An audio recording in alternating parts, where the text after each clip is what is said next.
noite. Quero convidá-lo a abrir sua Bíblia em Colossenses, capítulo 3.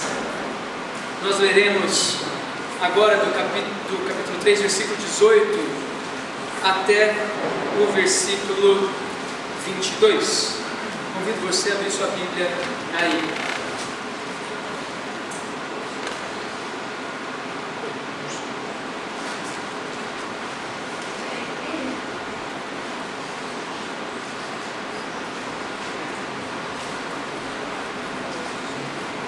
Tava chique com esse negócio, né?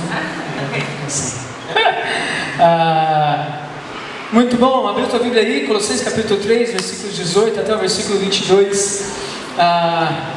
Nós terminamos nosso tempo de EBD falando que a igreja não precisa nada além de Jesus.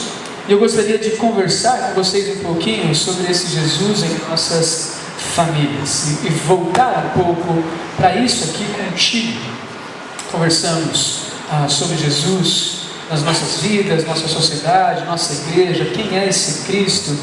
E eu gostaria de falar um pouquinho sobre os efeitos da supremacia e suficiência de Jesus na família. Eu gostaria que você acompanhasse comigo esse tempo. Alguns que estão aqui não vieram ontem, não me conhecem ainda. Eu sou o Evandro, pastor da Igreja Batista Jardim Itamaraty. Minha esposa está aqui, na verdade ela está lá fora com meus filhos, o Felipe, mais novinho, de 8 meses, e a Maria Clara, de 5 aninhos. E a Maria Clara já veio aqui algumas vezes, e a gente está feliz em estar mais uma vez aqui com essa igreja. Eu gostaria de conversar com vocês sobre esse texto. Convido você a ler comigo Colossenses capítulo 3, versículos 18 até o versículo 22. Abra a tua Bíblia aí e acompanhe comigo o que a palavra do Senhor está nos dizendo. Diz assim: mulheres, sujeite-se cada uma ao seu marido, como convém a quem está no Senhor.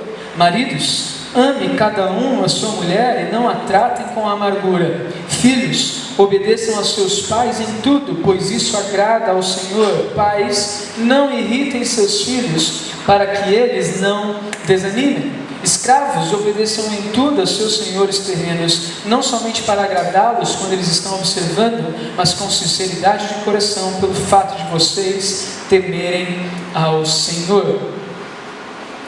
Vamos orar mais uma vez. Pai, muito obrigado por este tempo, e de uma maneira especial pedimos mais uma vez, fale conosco. Não permita que nós não entendamos a Tua vontade e a Tua palavra para as nossas vidas, em especial para as nossas famílias nessa noite. Agradecemos por tudo, Deus, em nome de Jesus. Amém. Queridos, nós já vimos um pouquinho da carta de Colossenses, alguns detalhes sobre ela, algumas informações sobre essa carta, e é interessante que Colossenses ele coloca algumas partes bem práticas sobre a pessoa de Jesus na vida do cristão, e agora olhando aqui em especial na vida da família. Pouquíssimos versículos antes, versículos 16 e 17, são versículos fundamentais para a gente entender como que a supremacia de Jesus, a centralidade de Cristo em nossas vidas afeta a nossa família. Diz o seguinte aqui no versículo 16: habite ricamente em vocês a palavra de Cristo, ensinem e aconselhem-se uns aos outros com toda a sabedoria, cantem salmos, hinos e cânticos espirituais com gratidão a Deus em seu coração.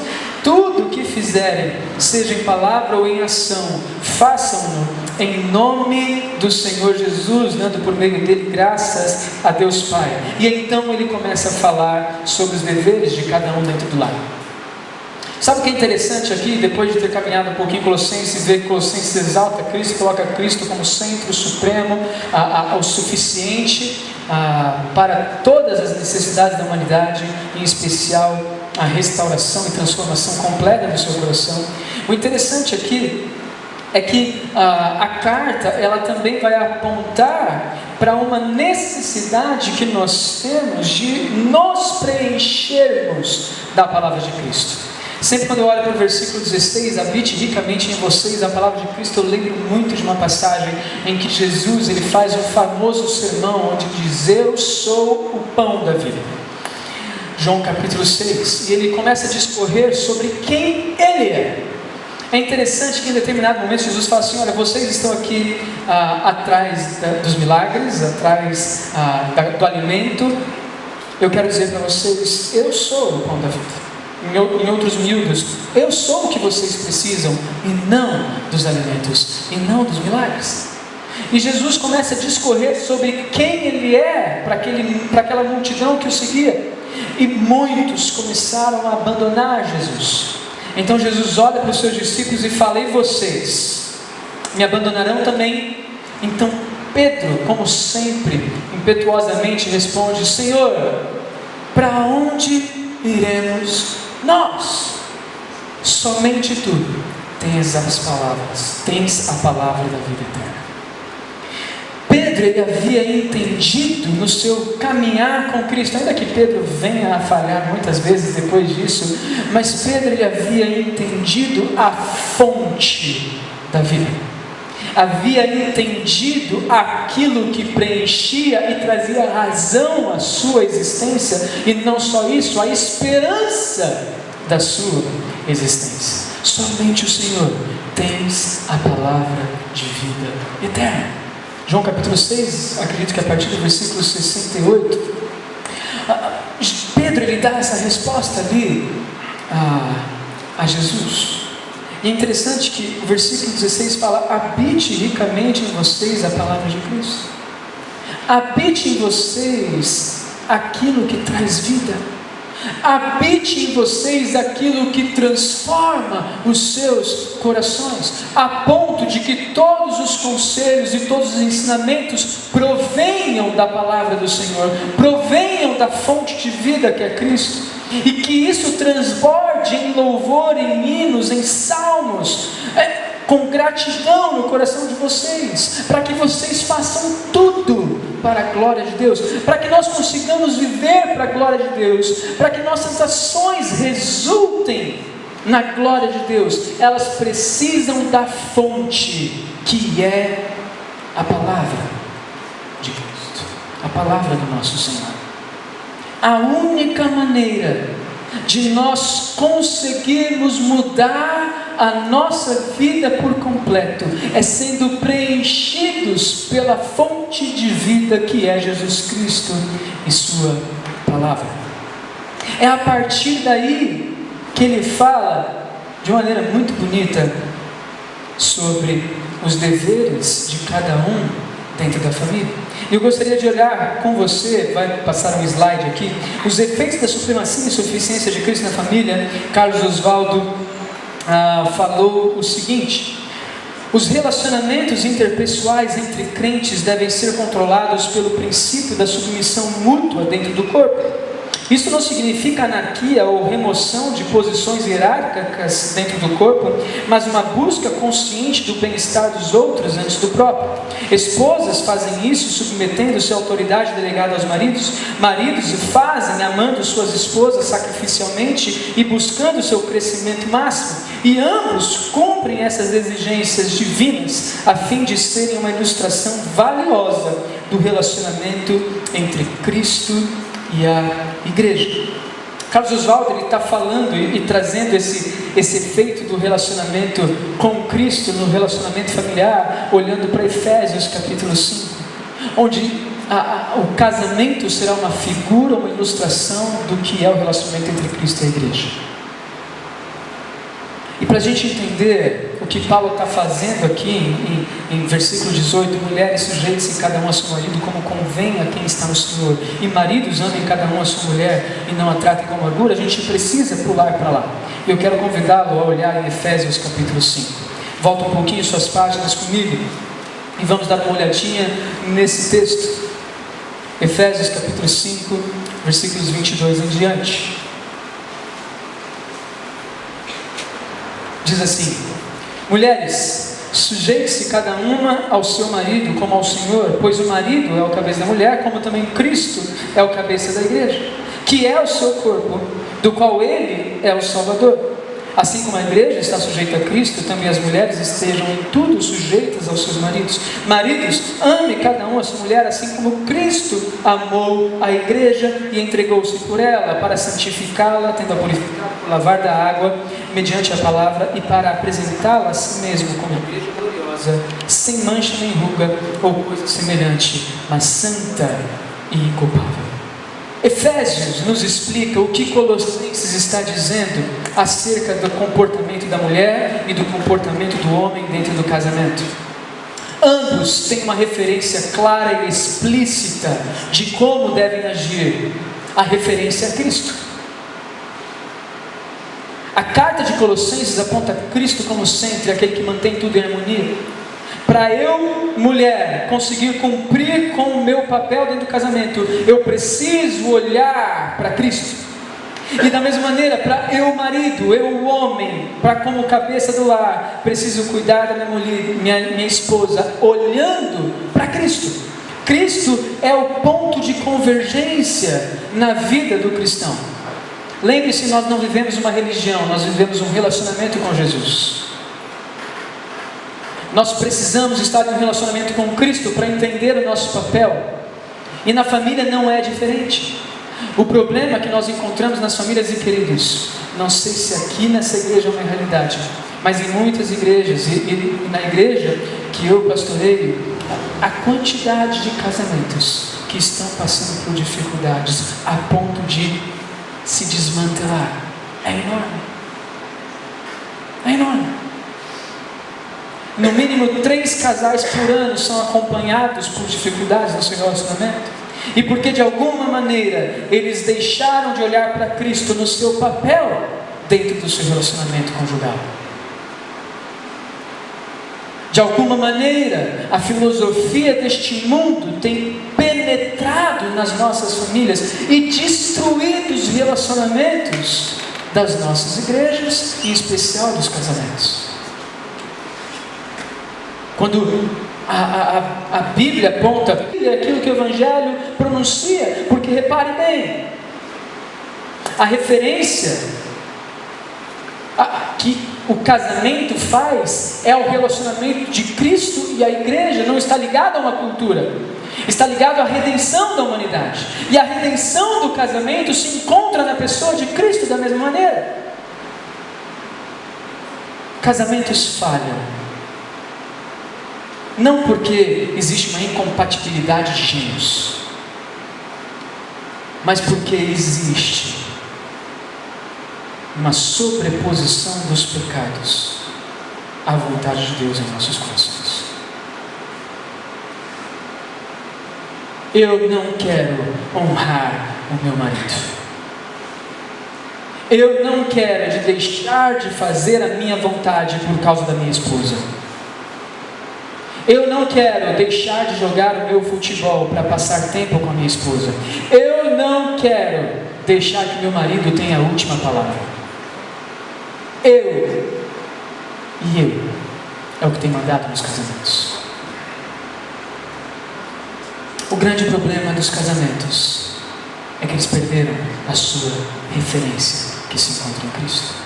Quando você olha para Efésios, mulheres se comportam dessa maneira como a igreja faz com Cristo. Ele não está usando um exemplo cultural. A Bíblia não está falando para a mulher ficar cozinhando. A Bíblia não está falando para a mulher ficar só em casa. A Bíblia não está falando isso. A Bíblia está falando, querida, honre o teu marido como a igreja faz com Cristo. Coloque-se para cumprir a missão que existe no seu relacionamento, que é a missão da glória de Cristo. É o papel da mulher. E queridos, quando a Bíblia usa a palavrinha far-lhe-ei uma auxiliadora, essa palavrinha auxiliadora se repete na Bíblia diversas vezes, se referindo a Deus e ao seu povo. O Senhor é o meu auxílio. Essa palavrinha é a mesma utilizada lá em Gênesis para falar far-lhe-ei uma auxiliadora idônea. O auxílio, a mesma função que Deus exerce com o seu povo. é o que a mulher exerce com o seu marido.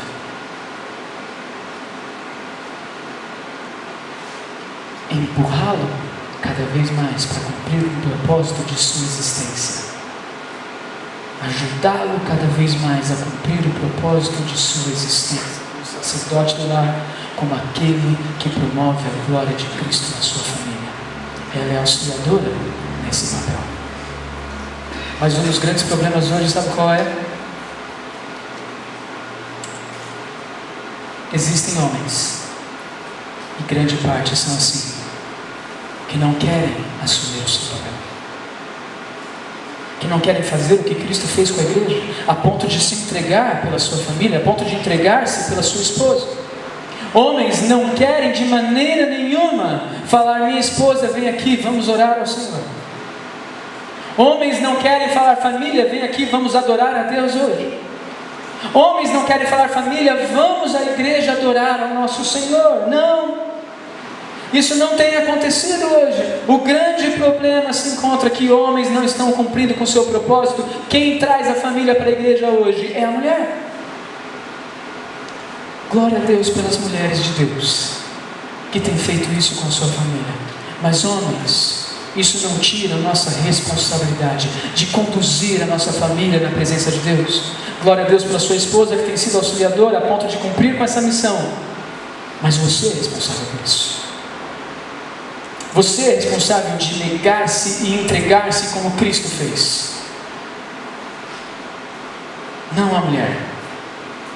A mulher, ela se entrega se colocando debaixo dos seus cuidados, porque você a ama como Cristo amou a igreja, a ponto de entregar sua própria vida por ela. Eu estou falando algo que é distante da nossa realidade? Não sei você, marido, se você se encontra aqui, mas será que você se encaixa nisso aí? Talvez alguns não, mas grande parte se encaixa nessa realidade, que não olha para o seu papel crucial dentro da família como aquele que leva a família à presença de Deus e preserva a família na presença de Deus. E sabe por que isso é tão importante? Além da restauração do nosso casamento, quem tem filho aqui ama quando o seu filho obedece, ama. Cara, que coisa mais bonita quando você fala para o seu filho assim: filho, faça isso nesse momento, por favor, e seu filho prontamente obedece. Uma lindeza. O pai, enfim, a mãe gaba-se. Ama. Mas nós queremos que nossos filhos sejam obedientes. E nós não promovemos um ambiente que seja prazeroso ele obedecer. Porque eles olham para os nossos relacionamentos e veem relacionamentos quebrados. Não veem referência alguma.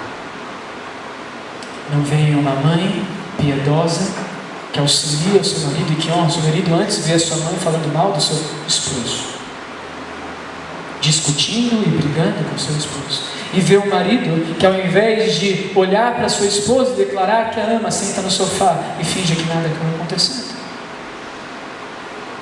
Maridos que, enquanto a casa está caindo, está calado e comendo sua comida, sem pensar nas necessidades dos seus filhos e da sua esposa. E ainda assim querem falar alto e fazer com que seus filhos obedeçam. É por isso que o versículo 20, filhos, obedeçam aos seus pais, está entre os papéis da mulher e do homem e os papéis dos pais.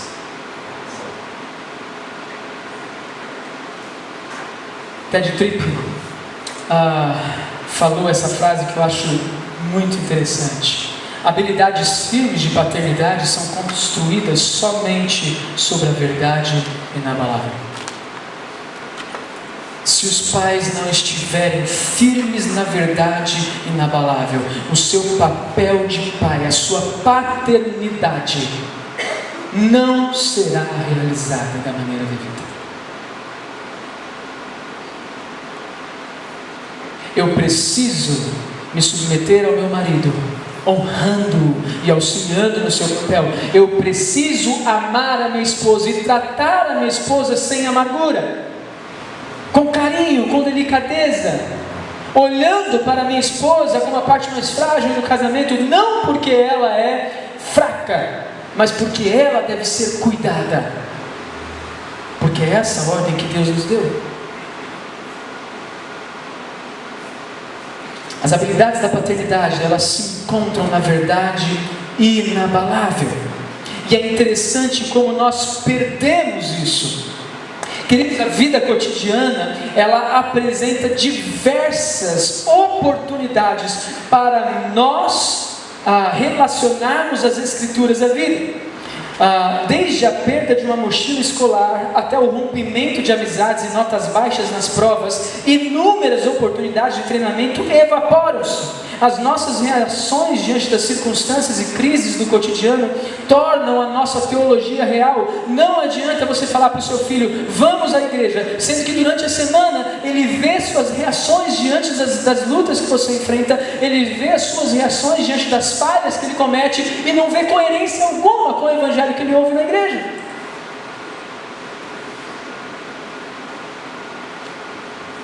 Os pais perdem oportunidades inúmeras de relacionar as verdades da palavra com as situações que os seus filhos estão vivendo.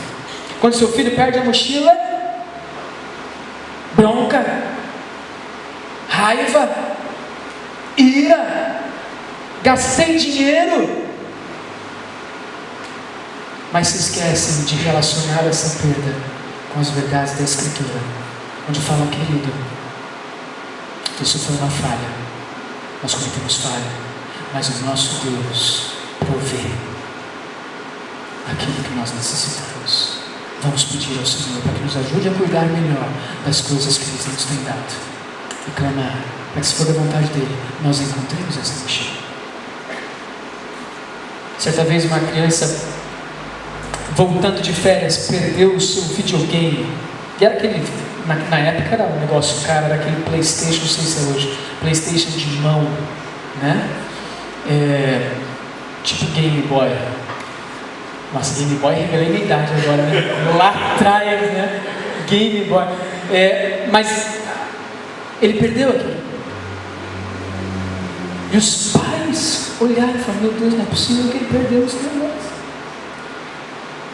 Mas sabe o que foi mais legal na reação daqueles pais?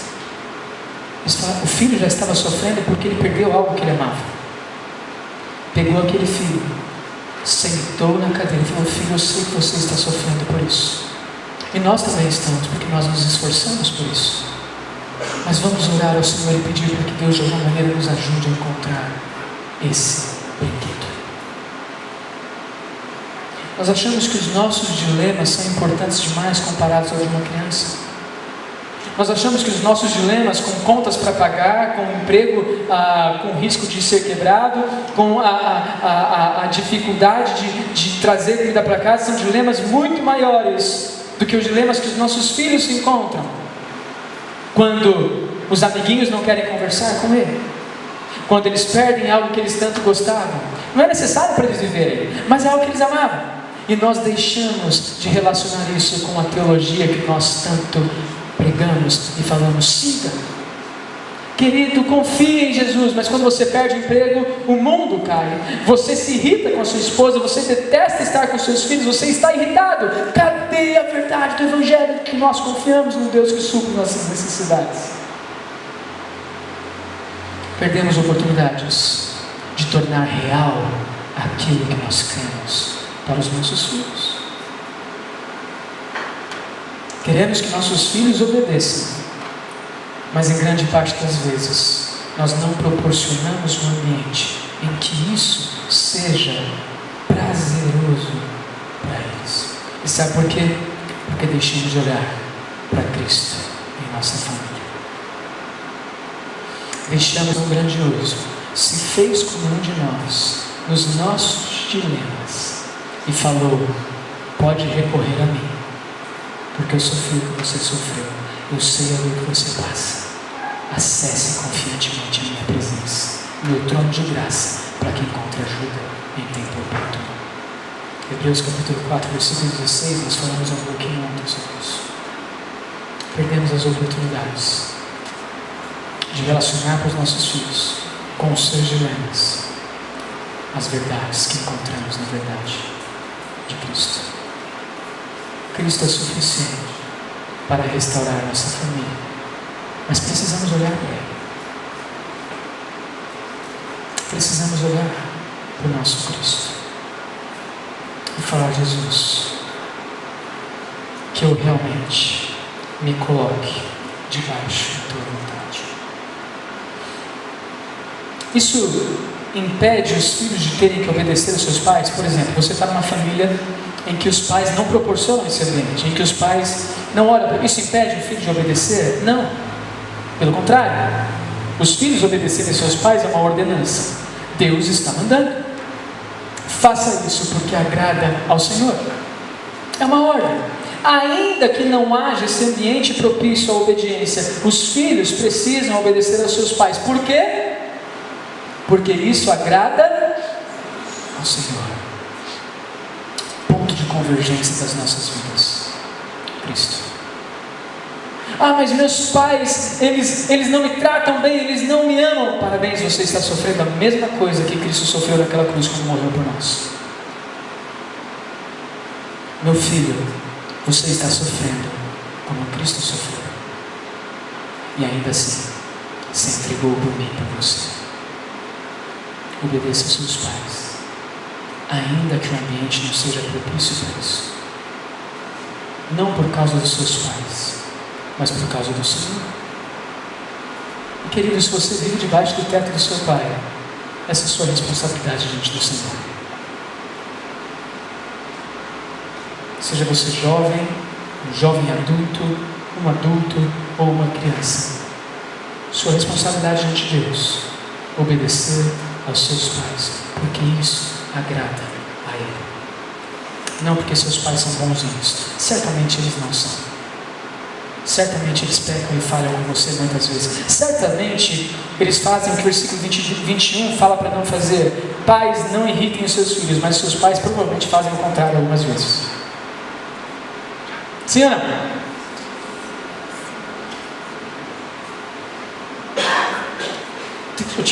Tenho um primo, quando eu era criança, a gente jogava muito futebol. E meu primo, flamenguista roxo, e ele amava o sábio. Relatou a idade de novo. Hã? Relatou a idade. Relatei a idade de novo, é verdade, desculpa. Ele amava o sábio, né? Sábio, para quem não sabe, era um bom jogador na época. E o que acontece? O pai dele e o tio dele, que são meus tios, eles, quando o menino jogava futebol, ao invés de chamar o menino de sábio, chamavam de Romário. Olha aí o Romário, devia ser um elogio, né? Mas ele odiava o Romário. Vai lá, Romário! Eu não sou o Romário! Não, Romário, vai, Romário! Você disse, não, eu não sou o Romário! E aquele moleque começava a chorar de raiva. É engraçado, mas é trágico. Pais que não cuidam do coração dos seus filhos. Pais que não proporcionam um ambiente para o seu filho entender que a figura do Pai, que representa a figura do Deus Pai a nós, é uma figura de proteção, de cuidado, de carinho.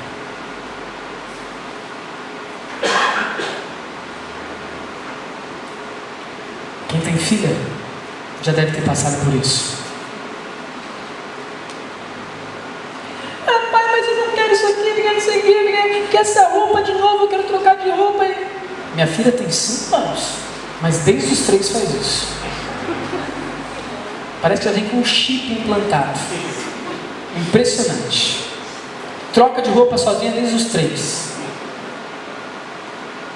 3 roupas por dia no mínimo. Aí o pai chega uma hora, né?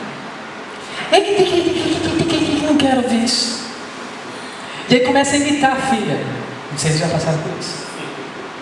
Às vezes eu peguei com isso já, mas não tem feito isso. A minha não gosta dessa mãe, mas eu não gosto dessa mãe. Eu começo a imitar, eu começo a irritar a filha. Vira uma criança igual a própria criança que tem. Pais que irritam os filhos e perdem a oportunidade de falar: querida, fique satisfeita com a roupa que você tem, com a roupa que você está. Isso é um privilégio. Deus tem cuidado de você. Isso é tão real. A gente pensa que é muito novo para aprender. A gente pensa que não tem condições de entender isso. Mas certa vez uma menina, ela mexeu no negócio da cômoda da mãe, e a mãe olhou para a cômoda depois de um tempo, reparou que tinha uma coisa diferente e falou: cadê o negócio que estava aqui? Não sei. Você pegou? Eu não.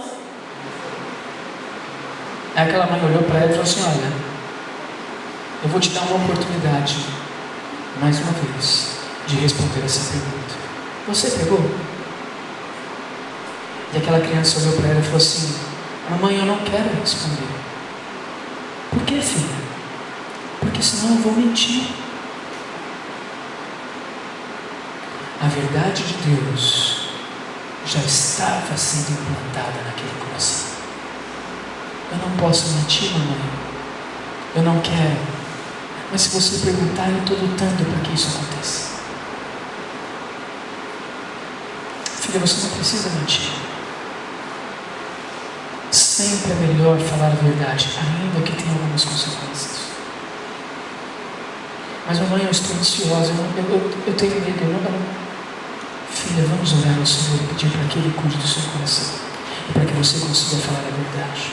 Isso é aproveitar as oportunidades para ensinar nossos filhos e mostrar um ambiente em que é bom obedecer, porque o melhor está sendo dado a eles. Mas nós perdemos essa oportunidade, porque nós perdemos essas oportunidades em nossas próprias vidas. Quando passamos por dificuldades, ao invés de orar e clamar ao Senhor, nós reclamamos e ficamos bravos. Quando o nosso cônjuge faz algo que nós não gostamos, nós não nos colocamos no lugar desse cônjuge e falamos: querido, eu sei que está fazendo isso, mas você está errado e eu quero te ajudar, e me perdoe se eu estou ajudando você errado. Nós perdemos essas oportunidades, e por perder essas oportunidades pessoais, nós perdemos as oportunidades de passar isso para os nossos filhos. Por quê? Porque nós não olhamos para Cristo. Porque nós esquecemos de olhar para o Senhor naquilo que Ele mesmo sofreu por nós.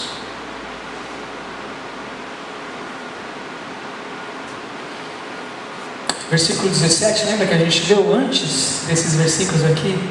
Tudo o que fizerem, seja em palavra ou em ação, façam em nome do Senhor Jesus, dando por meio dele graças a Deus Pai. E lá no versículo 23, que é depois desse episódio que nós estamos lendo aqui, dessa passagem, a mesma coisa.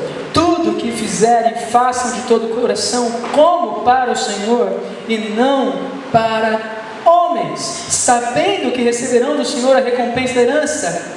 É a Cristo o Senhor que vocês estão servindo. É a Cristo o Senhor que nós estamos servindo no nosso casamento. É a Cristo o Senhor que nós estamos servindo aos nossos filhos. É a Cristo o Senhor que nós estamos servindo em nosso trabalho. É a Cristo que nós estamos servindo em nosso relacionamento com os nossos pais. E nós só conseguiremos olhar para Cristo e fazer isso se em mim a palavra dele, o relacionamento com Ele estiver preenchendo o meu coração. Estiver preenchido o meu coração. É somente olhando para Cristo que existe restauração para as famílias. Somente olhando para Cristo. Gostaria de dar apenas alguns exemplos. Como proporcionar esse ambiente. Isso. Os filhos precisam ver em nós aquilo que queremos que eles sejam. É o que nós estamos falando. Perdemos oportunidades pessoais e com isso perdemos oportunidades de passar isso adiante, quando nós não olhamos para Cristo. Se nós queremos que eles sejam como Cristo, eles precisam ver isso em nós. Segundo, os filhos precisam ver pais que pedem perdão. A atitude do cristão. Você, filho, já viu teu pai pedindo perdão para tua mãe? Ou a sua mãe pedindo perdão para teu pai? Essa talvez seja uma das grandes falhas que nós pais cometemos muitas vezes. Nós temos dificuldade de reconhecer nossos erros. E isso mostra para os nossos filhos que eles terão dificuldade de reconhecer os erros deles também. Eles precisam ver em nós aquilo que queremos que eles sejam. Eles precisam ver em nós atitudes daquilo que somos em Cristo. Os filhos precisam ver pais que amam a Jesus e entregam suas vidas ao Senhor.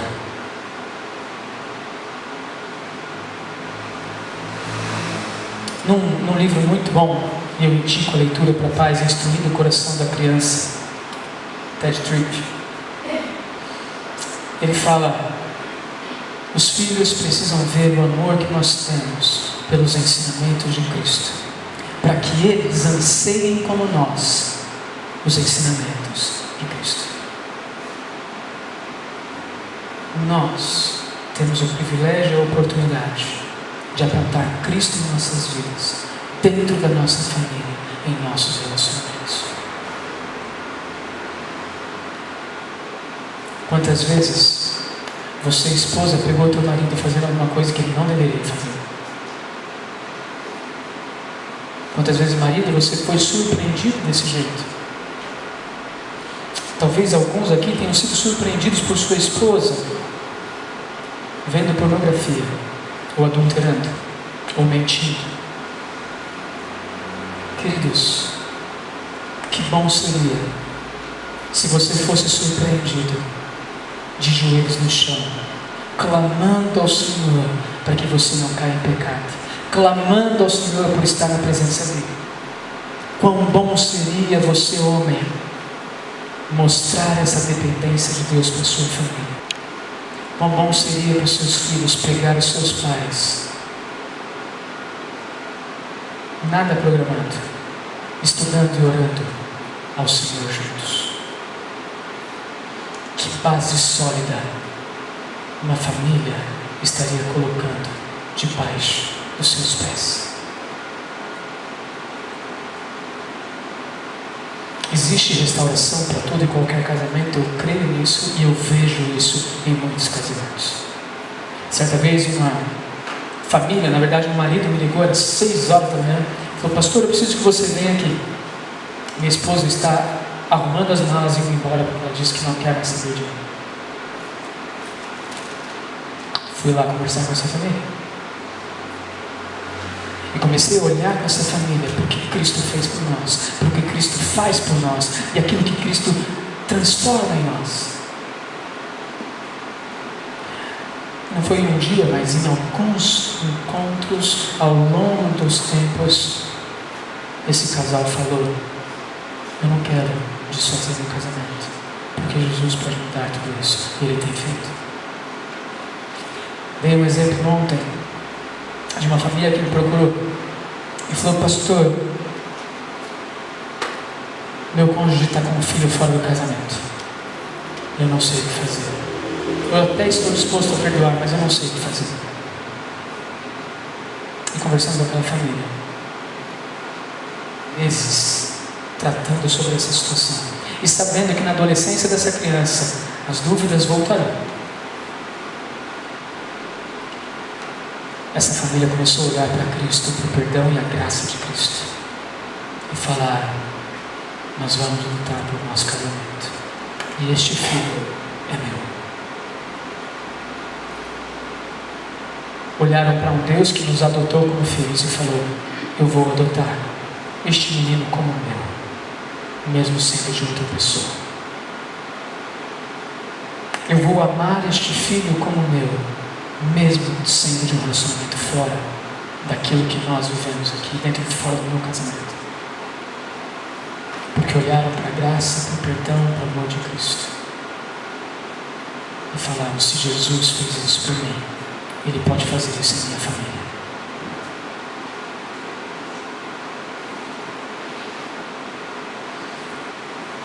Neste momento, O pastor de jovens da igreja está cuidando de uma jovem que não se dá bem com a sua mãe, nem a mãe se dá bem com a filha. E o apontamento é o que Cristo fez por nós, como Cristo se relaciona com Deus Pai, e o que nós devemos fazer como filho, olhando para Cristo. E pouco a pouco, ainda não plenamente, mas esse entendimento vai caindo no coração dessa menina. Chegará o momento, em nome de Jesus, que ela perdoará a sua mãe e pedirá perdão à sua mãe. Porque em Cristo existe reconciliação, existe esperança, porque foi isso que Ele fez conosco em nossos pecados. Por isso, querido, se você tem alguma dificuldade no seu casamento, se você tem dificuldades no seu relacionamento entre pais e filhos, e eu poderia citar muitos outros exemplos, de filho que está preso, pais que descobriram que o filho estava roubando, filho que quase matou um Uber, e poderia dar vários exemplos. Esse, por exemplo, o filho hoje servindo ao Senhor e os pais entendendo que o que Deus fez na vida desse filho foi para que ele se reconstruísse. Existe esperança para as nossas famílias quando nós olhamos para Cristo. Se nós não olharmos para Jesus, nossas famílias estão fadadas à ruína. Mas em Cristo há esperança. Porque em Cristo, capítulo 1, versículo 19, habita toda a plenitude daquele que nos criou, daquele que nos sustenta, daquele que mantém tudo em harmonia e daquele que é o cabeça das nossas vidas. E por meio dele, reconciliou consigo mesmo todas as coisas. E isso inclui nossos relacionamentos. Olhemos para Cristo. Coloquemos a Cristo como ponto convergente de nossas vidas, para experimentarmos o que Cristo faz em nós e através de nós. Amém? Quero convidá-lo a orar ao Senhor. Eu não sei como você veio